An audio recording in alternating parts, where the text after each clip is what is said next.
여러분 안녕하십니까? EBS 초대석 정관용입니다. 국경 없는 의사회라고 혹시 들어보셨습니까?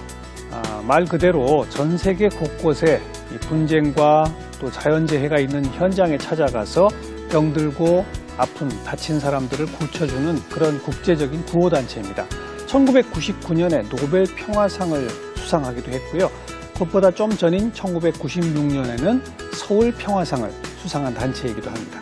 이 국경 없는 의사회에 가입해서 맹활약하고 있는 한국인들도 여럿 있다고 하는데 오늘 그 가운데 한 분 의사 이재헌 씨를 초대했습니다. 그 생생한 현장의 소리를 한번 들어보도록 하죠. 어서 오십시오. 예, 안녕하십니까. 네. 국경 없는 의사회 활동가 이재헌입니다. 이렇게 초대해 주셔서 감사합니다. 국경 없는 의사회 저는 여러 차례 들어보긴 했는데 아직 우리 국민들 사이에서는 조금 생소한 단체이기도 한데요.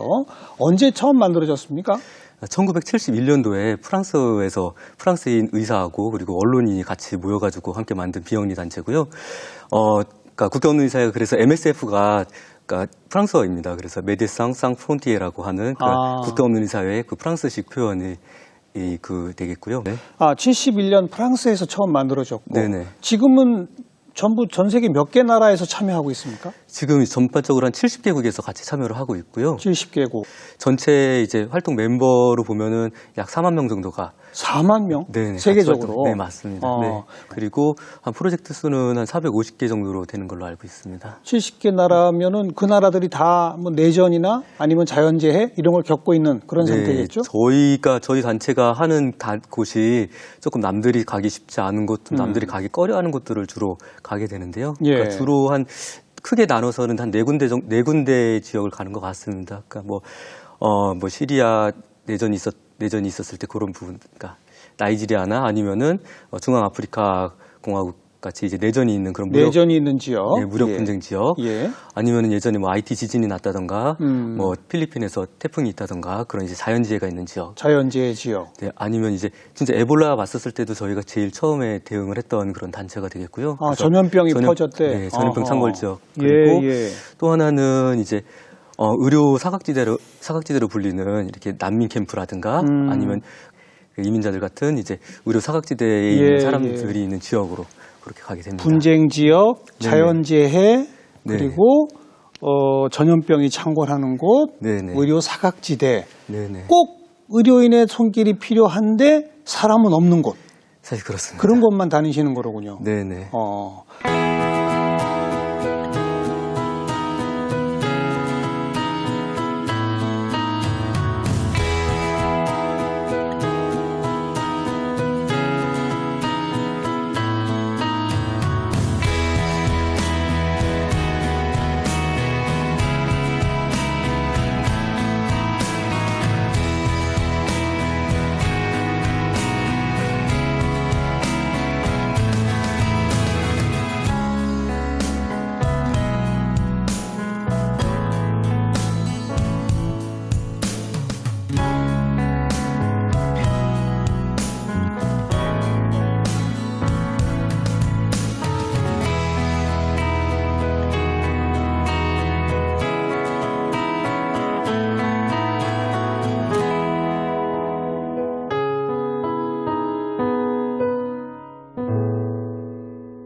지금 이 한국 사람들 가운데는 여기 몇 분 정도가 함께하고 있습니까? 활동가로 참여하시는 분들. 현재까지 40여 분이 이제 활동가로 참여를 하고 있고요.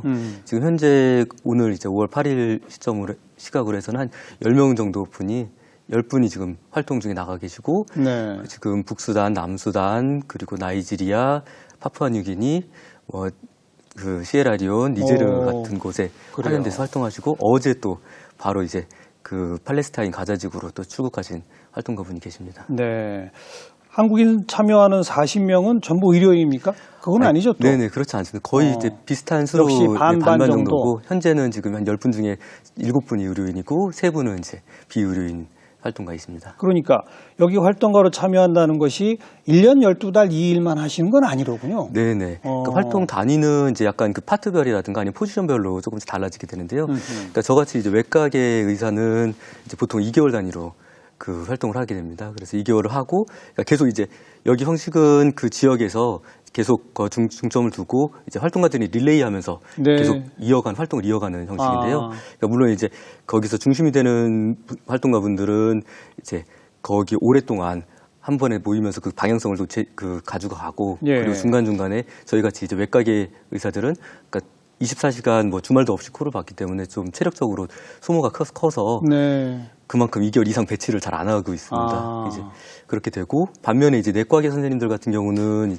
뭐 콜레라라든가 뭐 에볼라라든가 또 에볼라는 좀 특수 경우긴 했지만은 뭐 전염병 관리라든가 말라리아 치료라든가 그런 것들은 조금 더 장기적으로 봐야 될 수 있어서 그렇죠. 한 최소 6개월 반대로 이제 최소 6개월 단위로 아하. 보통 가는 것이 일상적이고요. 네. 그리고 이제 행정가 활동가님들이나 아니면은 이제 그 외에 이제 비의료인으로 분류되는 그 활동가님들은 또 그러니까 짧게는 뭐 6개월, 뭐 길게는 1년 또는 그 이상까지도 계시는 분들이 네, 계십니다. 네. 어딘가 한 곳 이제 캠프가 만들어지면 네네. 거기에 행정이나 정책을 책임지시는 분들은 6개월이나 1년 단위로 쭉 이어서 네네. 활동을 하고 맞습니다. 이재현 씨 같은 외과 의사는 2달씩 와서 가고 네네, 그럼 맞습니다. 그 후임으로 또 다른 외과 의사가 오겠군요. 네, 맞습니다. 아, 그런 식으로 네네. 내과 의사는 한 6개월 정도씩 이렇게 네네, 하고 맞습니다. 네, 네. 거기서 활동하는 동안은 완전히 무급 자원봉사입니까? 사실 그러니까 여기가 국가의사 활동은 그러니까 무급 자원봉사는 아니고요. 처음 나갈 프로젝트에 참여하는 그런 활동가 같은 경우는 한 월급으로 보면 한 160만 원 정도. 160만 원. 네네, 요즘 기준으로 하면 160만 원 정도. 그야말로 나오고요. 열정 페이로군요.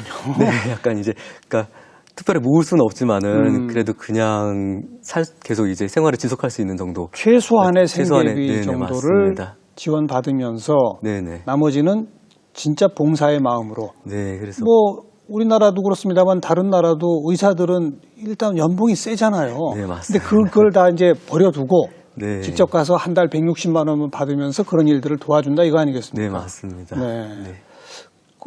우리 이재원 씨는 언제부터 여기에 합류하시게 되셨어요? 저는 그 관심은 후원하기 시작한 거는 2002년도부터 그때 한국사무소 생기기 전부터 후원하기 시작했다가 처음에 2013년도에 그러니까 현장에서 MSF를 저도 이제 필리핀 태풍 구호 다른 단체와 함께 갔다가 네. 거기서 현장에서 MSF를 보고 그런 다음에 더 정말 멋지고 제가 생각했던 예. 그런 단체구나라는 걸 좀 느끼고선 2016년도에 처음으로 참여하게 됐습니다. 15년도에 지원하고 16년도부터 참여하기 시작했습니다. 의사가 되기 전부터 이런 활동에 관심이 많으셨어요? 네, 의대생 때부터 좀 국제보건이라든가 좀 이제 국제협력, 의료협력 같은 거에 좀 관심을 갖게 됐습니다. 예. 특별한 계기가 있었던 건 아니고요. 그때 어떻게 보면 우연한 계기인데요. 네. 이제 그 학교에서 이제 프로그램 중에 그 해외 의료 봉사 프로그램이 있어가지고 거기에 지원을 해서 러시아 되게 시골 마을로 거기에서 한 달 정도 있게 됐고요. 네. 거기서 있으면서 세상이 이제 우리가 있는 세상 틀 외에 다른 세상들도 있고 많이 같이 교류하고 협력하고 그리고 도움이 필요한 그런 사람들이 꽤 많구나라는 걸 느끼고 그러면서 조금씩 이제 관심을 갖게 됐습니다. 지금까지 몇 군데 가서 활동을 하셨던 겁니까? 지금 국경 없는 의사회와는 그러니까 3군데 프로젝트에 참여했고요. 그러니까 요르단의 람사 프로젝트, 요르단 람사, 네, 그리고 IT의 타바 프로젝트, 그리고 부룬디의 부준부라 프로젝트 3군데를 다녀왔습니다. 요르단은 시리아 바로 옆에 있는 데죠? 네, 맞습니다.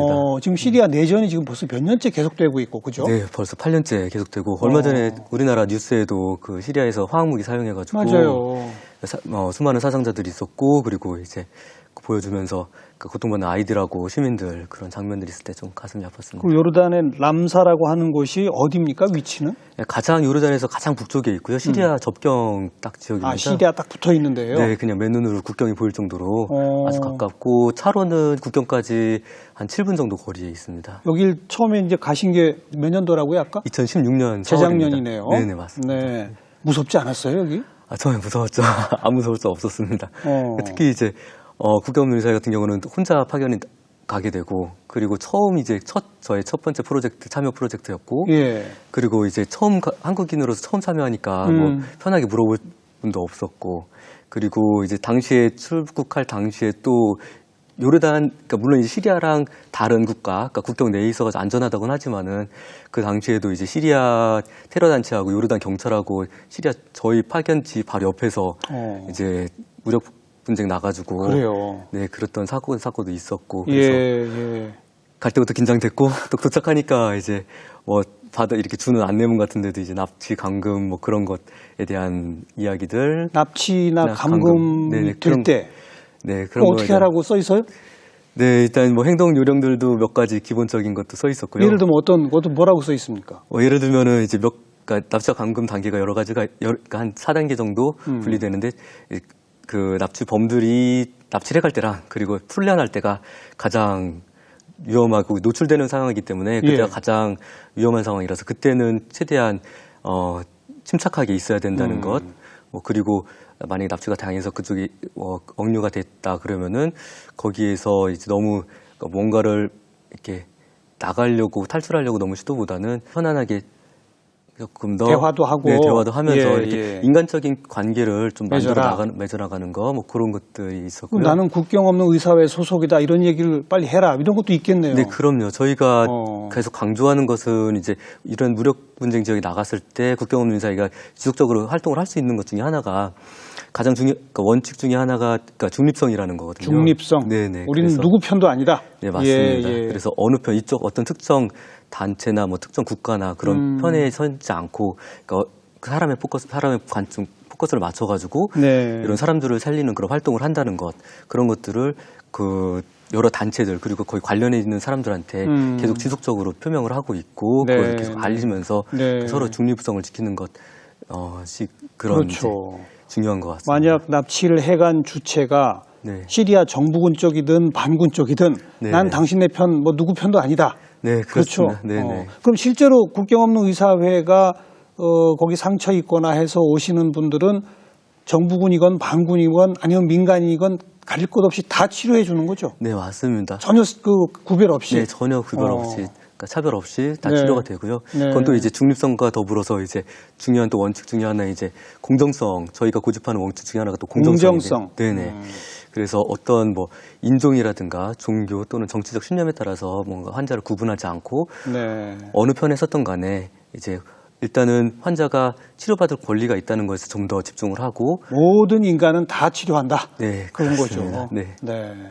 실제 그 총 들고 싸우다가 오는 사람들도 있겠네요. 네, 있고 이제 초반엔 조금 어떨까 개인적으로 치료할 때 그런 사람들을 그러니까 그 물론 다쳐서 왔지만은 그 사람이 어떤 사람인지 또 이제 테러 단체인지 뭐 정부군인지 아니면 어떤 사람인지 알 수가 없으니까. 근데 그리고 또 우연히 알게 되기도 하는데 차라리 그럴 땐 그냥 모르는 게 낫겠다 싶더라고요. 예. 그럴 때 이제 약간 아무래도 인간이기 때문에 조금 이제 개인적으로 좀 그런 갈등은 그렇죠. 좀 있는 것 같아요. 이제 그렇죠. 누구한테 민간인들한테 총을 쏜다 하면 또 치료한다는 것 자체가 네. 그렇긴 하지만은 더 중요한 원칙은 진짜 공정성과 그리고 중립성 그리고 모든 사람은 다 치료받을 권리가 있다는 것을 네. 더 집중해서 거기에 더 포커스를 맞춰서 치료를 맨 하고 처음에 있습니다. 딱 거기 도착하니까 이미 네. 거기 이제 많이 계속 활동해 오고 있었겠죠. 네네, 맞습니다. 그럼 그 전체 몇 명 정도 거기서 활동하고 있었던 거예요?